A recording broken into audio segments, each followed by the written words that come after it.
there, fellow YouTubers. Frank Bush here again. To the existing subscribers I have, thanks for helping me reach the 1,000 subscriber count. It really helps push this channel forward. But for this video specific, I had a subscriber, well, I've had a few of them ask exactly how I make my Bushcraft grill. So if you've watched previous episodes, I normally build a tripod that sits over top of the campfire. There's quick lashing that I use to put those together rapidly. But in this video today, I'm going to go through a detailed breakdown of exactly how these grills are made.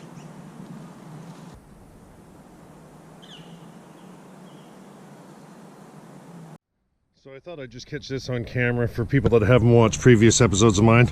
I've got 3 sticks here. They're about 6 foot in length apiece. Yeah, forgive the noise in the background. The park I'm in is fairly busy. But I've got 3 sticks that are 6 foot length roughly apiece. And I've got just a round bit of paracord that I tied together on the end with some fisherman's knots. So I just take the loop that I have, twist it on itself just so I got 2 wraps, if you will.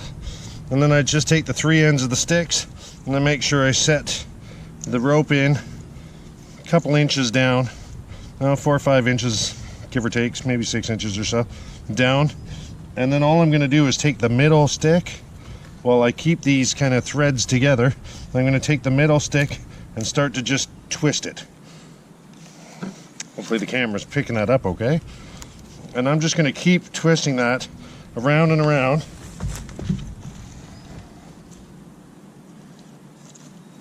until it starts to lock. I just twisted the stick in the middle 2 or 3 times at least. You know, you do it until the paracord starts to just tighten up on itself, but in essence it should have this kind of look to it. And then you just stand it up. The paracord will just kind of hold everything together and it's lashed into a tripod. So it's really simple to make these tripods, only takes a minute or so. And now I've got a basic tripod that I'm going to use as part of my example. Okay, so I just pulled out my cutting board just to give me kind of more of a contrast as a background more than anything. But so then I've got a 6 foot length of chain. There's nothing fancy about it, just a lightweight gauge chain, something that you don't want to have it weigh a ton when it's sitting in your backpack. And then on the end I've hooked on just little S hooks and I've pinched the one sides. So I've put a couple of those on the chain just to have hang points.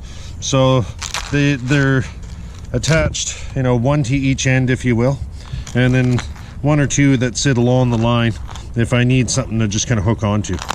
So now the thinking really with this is I'm just going to take this, I'm going to come over to my tripod and just kind of wrap it around and hook just so that the chain is kind of braced onto the top.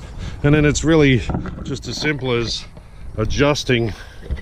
I'll try to, it's always holding the camera is always, the art. But I'm literally just looping it over just to kind of shorten the length.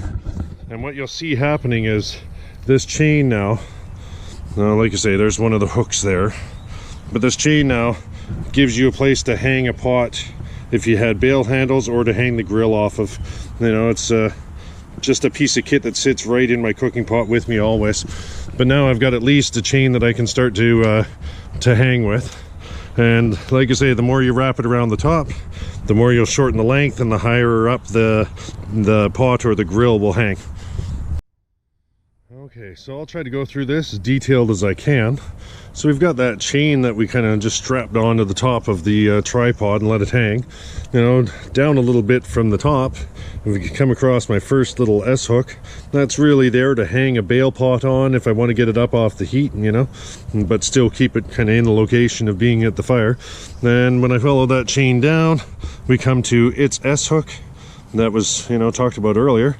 And really this is the grill portion now that we're into, where it starts off with a large O-ring, or a split ring, depending on where you're at. They call them different things, but one of the kind of like a keychain ring that has the split in it, and it feeds into 2 smaller O-rings that have been strapped onto it. Then I've got some barrel swivels with little safety clasps. So I turn around and connect those onto the O-rings, and then the barrel swivel itself just hooks on to its own little split ring, which then connects off to the line of chain, and the same kind of thing happening down at the other end of the grill.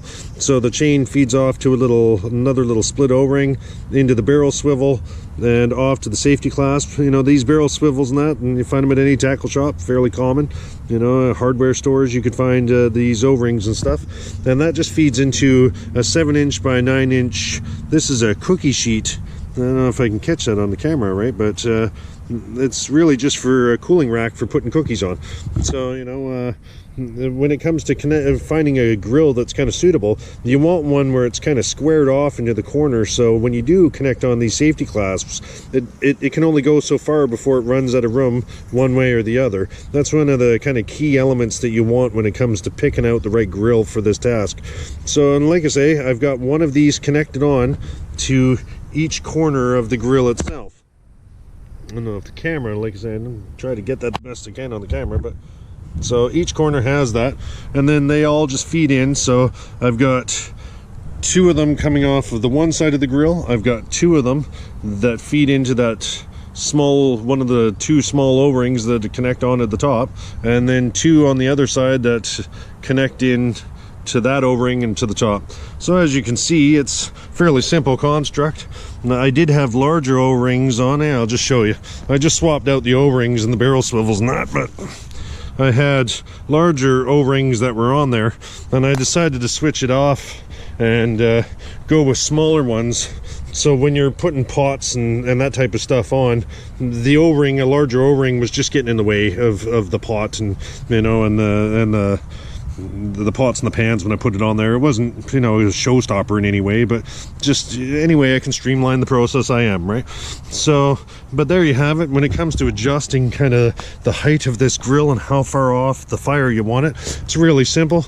Up at the top, you just take your chain, you know, give it a wrap around, and you can, you know, wrap it a couple times if you want.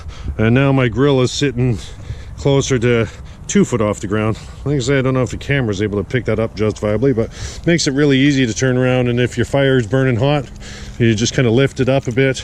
If your fire is burning a little cooler and you want it, you know, down closer to the flames, you can easily adjust the height with that chain and just how it wraps around at the top of the tripod.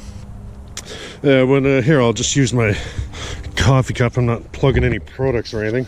None of this is sponsored, but when it comes to, my coffee cup's relatively full. When it comes to the balance of the grill now, I'll switch over. It seems to be wanting to sit that way. So the grill will, if you put weight on it in an unbalanced way, so it's not, you can see that full coffee cup isn't, or 3/4 full coffee cup isn't sitting dead center on the grill and kind of off to one side. But the nature of this structure and how the grill kind of distributes the weight allows it that, yeah, it's dropped by about 1/4 inch or so on the one side, but it's definitely not anything that's going to stop the grill from performing, and I've never had anything slip or fall off the grill in that regard. But there you have it. This is a lightweight grill. Like I say, the size of it is one of the restrictive elements. Is if you want to put this in a backpack and keep it lightweight, I recommend keeping the grill below about 9 inches square so it can fit in your bag without it being an issue. You know, if you went with a larger grill, you might not be able to fit it in. You'd have to carry it separate. That gets awkward. But either way, this is a very lightweight construct. Like I say, if I don't want to use the grill and just want to boil some water off with a bale pot or something, I can easily just pop it on and off. And always recommend that you let it cool for a few minutes before you go throwing it back in the plastic, obviously. You know, that's no-brainer stuff.